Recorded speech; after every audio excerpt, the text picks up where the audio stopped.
जी बाबूजी नमस्ते। कैसे कैसे आना हुआ? सर इसलिए आना हुआ कि मैं शंकर गार्डन जे क्लस्टर में रहता हूँ जी मेरा आना इसलिए हो सर, मैं पूछना चाहता हूँ। एक मिनट वहीं खड़े रहना बेटा, वहीं खड़े रहना। आप आगे रहेंगी, आप आगे रहेंगी, वहीं खड़े रहो, तुम पीछे पीछे रहो। हाँ जी हाँ जी। मैं सर सभी से पूछना चाहता हूँ आपके चैनल के माध्यम से कि वोट देने से हक अधिकार मिलता है या सजा मिलती है? हाँ, ये तो लोकतंत्र का बड़ा सच्चा सवाल आपने पूछा। भाई सुनिए, एक मिनट सुनिए कि सवाल ये पूछा इन्हों कि वोट देने से काम मिलता है या सजा मिलती है। यही पूछना चाहता हूँ। कहाँ से आना हुआ? मैं सर शंकर गार्डन जे क्लस्टर जे क्लस्टर से आना हुआ, शंकर गार्डन से। और ये सर ये देखेंगे आप थोड़ा सा हमारे ऊपर बिल्डोर चढ़ा 2007 के ऊपर हाई कोर्ट में आपकी कॉलोनी गिरा दी गई? गिरा दी, कुछ रह गई। और दूसरा जब देने की बारी आई, हाँ ये देखिए आप, हाँ हाँ, तो अब उसी EWS को LIG बना के DD ने बेच डाला। मैं हाई कोर्ट लड़ रहा हूँ अभी। हाँ हाँ। अब वहाँ पर PMY के लिए उन्होंने कह दिया, लेकिन विडम्बना ये है कि दिल्ली के अंदर PMY केजरीवाल जी स्टार्ट नहीं करे तो मिलेंगे कैसे? आज बड़े सवाल हैं लोगों के पास, और मुझे लगता है कि लोगों के सवाल जरूर पूछे जाने चाहिए ऐसे। मैं आपका सवाल बहुत अच्छा है, तशरीफ रखिए, बैठिए, मैं आपसे बात करता रहूंगा, बातचीत का सिलसिला जारी रहेगा। जब भी मौका लगे आइए और अपने मुतालिक जो सवाल है उनको जरूर रखिए। ये आप ही का शो है। जी कहाँ से आना हुआ? अयोध्या से। अयोध्या, बड़े चिंतित दिखाई पड़ रहे हो, क्या बात हो गया? वहाँ के हिंदू की अस्मिता को ठेस पहुँच रही है। हिंदू की अस्मिता को? अच्छा, ऐसा है कि ब्रेक के बाद बात करेंगे तुमसे। अयोध्या में हिंदू की ठेस लग रही है। व्यापारियों को रात में लाइट बंद करके प्रशासन ढहाए दे रहा मकान एक तरफ से। अच्छा, छोटे छोटे बच्चे सड़कों पे आकर रोक रहे हैं, बिलख रहे हैं, लंगर में खाना खा रहे हैं। अच्छा, सिर्फ राम की मंदिर के लिए। हाँ जी, नहीं सुने इनकी बातें देखिए, इसमें कोई नहीं सवाल, इसमें नहीं हो सकता इनको। ये राष्ट्रीय चैनल है, यहाँ खड़े होकर यदि कोई व्यक्ति भगवान श्री रामचंद्र जी के जो मंदिर निर्माण के अंदर इस प्रकार की झूठी बातें फैलाएगा, बहुत गलत बात है। ये इसका विरोध होना चाहिए। नहीं, हाथ नहीं बांध रखे, मीडिया ने हाथ नहीं बांध रखे। एक पत्थर कहीं फेंका जाता है तो मीडिया दिखाता है, ये क्या बात कर रहे हैं?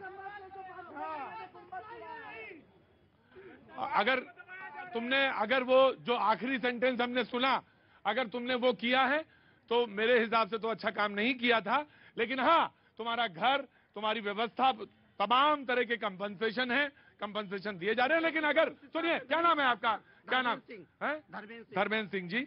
अगर कोई बात व्यवस्था में होगी, कोर्ट है, थाना है, कोर्ट की व्यवस्था है, कोर्ट के अंदर प्लीज हैं, तमाम तरह की व्यवस्थाएं हैं। और ये कहना यहाँ आके कि हिंदू बहुत प्रताड़ित है, मैं मानने को तैयार नहीं हूं अयोध्या में। जी कोर्ट है, कोर्ट में जाने का रिलीफ है, कोर्ट में जाइए, रिलीफ मिलेगा। अब ये कहिए कि बात की मुआवजा नहीं मिल रहा, आपको चाहिए था 16 पैसे और मुआवजा मिल रहा है 14 पैसे, इसके लिए कहा जा सकता है। लेकिन ये कहिए, इसके लिए शब्दों का इस्तेमाल, आज मुद्दा भी यही है। आ रहा बेटा, आ रहा। आज मुद्दा भी यही है कि शब्दों का इस्तेमाल कैसे हो। ट्विटर पे आप कुछ भी लिख देंगे, कैसे भी लिख देंगे, आप क्योंकि नेता हैं तो नहीं चलेगा। शब्दों का इस्तेमाल सिंह साहब बहुत सोच समझ के होना चाहिए। आप कह रहे हैं कि अयोध्या में हिंदू प्रताड़ित हो रहा है, अजब सी बात है। आपने कहने को तो कह दिया, लेकिन आपने नहीं कहिए कि आपका नहीं, ये गलत बात है, वो जो गलत है वो गलत है। जी व्यक्तिगत मामला हो सकता है, लेकिन पूरे अगर हिंदुत्व की बात करेंगे तो राम मंदिर जैसा काम आज तक ही नहीं हुआ हमारे देश में। हमारे आराध्य देव है राम जी, और उनके लिए भाई साहब ऐसे बोल रहे हैं, शर्म आनी चाहिए इनको बोलते हुए। देखो भाई, ऐसा है कि उनके घर का, उनके बच्चे परेशान होंगे, कुछ व्यापारियों के बच्चे। मैं सुन लो भाई, मैं बात समझने की सोच, मैं बिल्कुल मुआवजा मिलना चाहिए, और 16 पैसा है सिंह साहब, 16 ही पैसा मिलना चाहिए जो हो। लेकिन इस देश में कोर्ट है, कोर्ट की व्यवस्था है। मेरी बात सुन लीजिए, वही कोर्ट है जहां पे, जिसके कहने से वहां पे राम मंदिर का फैसला आया, ये वही कोर्ट है। इसलिए फैसले पे ध्यान रखिए, और जो होगा, नहीं आपके कहने से ना तो व्यवस्थाएं चलती हैं सिंह साहब, और ना आपके कहने से ये होगा कि सवेरे का जगह रात हो जाए। जो होगा वो दिन के हिसाब से और रात के हिसाब से ही होगा। जी खत्म हो गई बात। जी बाबूजी, कहाँ से आए आप? जी आरा, बिहार से। अरे बाप रे बाप, बड़ा क्रांतिकारी जगह से आ गए आप। जी। क्या नाम हो गया आपका? जी राकेश सिंह। राकेश जी बोलिए, कुछ कहना चाहते हैं आप? क्या काम करते हैं पहले? जी मैं व्यवसाय के साथ राजनीति में भी हूँ। व्यवसाय के साथ राजनीति में भी है, अच्छा कॉम्बिनेशन है। व्यवसाय और राजनीति दोनों। इसको व्यवसाय नहीं, राजनीति को व्यवसाय नहीं कह रहा हूं मैं, व्यवसाय भी है आपका और राजनीति भी, तो कॉम्बिनेशन अच्छा है, मैं ये कह रहा था। जीने खाने के लिए। हाँ हाँ ऑफकोर्स होना चाहिए, व्यवसाय जरूर होना चाहिए। और भैया जी, हाँ जी। मैं आपको इस बात के लिए सीधा धन्यवाद देना चाहूंगा कि जो आप सीधे आम आवाम का जो मुद्दा है सीधे जनता से मुखातिब होकर जो उठाते हैं और अपनी बातों को जनता अपने सरकार के समक्ष रखती है, इसके लिए आपको बहुत बहुत धन्यवाद। बहुत बहुत शुक्रिया साहब, बहुत बहुत शुक्रिया, थैंक यू सो मच। और कुछ बोलना चाहे अब आप प्रश्न होगा तो बीच में आएंगे, जब प्रश्न होगा तो बीच में आएंगे। एक बात और मुझे कहनी थी जो बहुत जरूरी थी, और वो बगैर कहे मैं आगे नहीं बढ़ सकता। मैंने कहा कि मुद्दे उठाए जा सकते हैं, कहे जा सकते हैं, जितना मैं समझ होगा, मेरी समझ होगी, उतना ही मैं भी कह पाऊंगा, लेकिन उससे ज्यादा समझ है इस देश में, मेरी समझ से भी ज्यादा अच्छी समझ लोगों के पास है। इस देश में व्यवस्थाएं हैं, उन व्यवस्थाओं के तहत बात कही जा सकती है, लेकिन तोल मोल के ही बोलना चाहिए। यह बात इधर भी लागू है, यह बात धीरे से बोलते हो, इधर भी लागू है, जोर से बोला करो, इधर भी लागू इधर भी लागू है। तो कोई भी नेता खड़ा हो, ट्विटर का इस्तेमाल करे और प्रधानमंत्री को कुछ कह दे, ये बिल्कुल ठीक नहीं है, ये उचित नहीं। हाँ, मर्यादाएं नीरज दोनों तरफ से होनी चाहिए, मर्यादा का पालन दोनों तरफ से होना चाहिए। तो कोई ये कहे कि ये नर है ना नारी है, और ये दूसरा लाइन ये करें कि ये फैशन के पुजारी हैं, अरे वो भारतीय अस्मिता और संस्कृति का पुजारी, और आप उसको ये कह दें, ये उचित नहीं, ये बिल्कुल उचित नहीं। बाकी आप लोगों की राय, बहस का आगाज करता हूं। सिंह साहब बुरा न मानिएगा, 16 पैसा मिलना चाहिए, और मेरा बस चले तो 32 पैसा दिलवा दें। जी पहला आप जी।